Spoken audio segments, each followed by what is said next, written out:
Hvis du kunne retuschere noget på dig selv, hvad ville du så retuschere?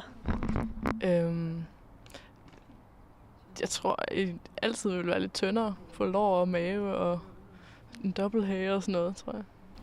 Det eneste, jeg har lyst til at reducere, jeg tror, det er sådan noget som bumser og sådan noget. Det andet, det er bare sjovt, hvis man ser lidt sjov ud eller sådan et eller andet.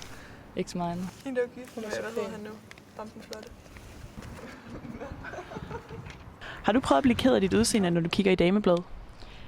Ikke rigtigt. Det kunne mest folk sådan sige et eller andet til mig og siger, prøv at se en dobbelthage eller sådan noget. Eller andet, så tænker jeg sådan lidt, jo. Men ikke sådan så meget, når jeg ser blad.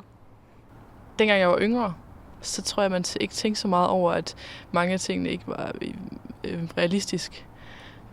Så man var sådan lidt, hvordan skal jeg nogensinde leve op til alle de der standarder? Det tror jeg, mange piger prøver. Men jeg prøvede det mest, dengang jeg var lille. Eller sådan yngre. Dengang jeg sådan var 14 eller sådan noget. Så det var sådan en alder, hvor jeg tror, jeg var nemt på virkelig over for sådan nogle medier. Er du ligeglad i dag, for eksempel?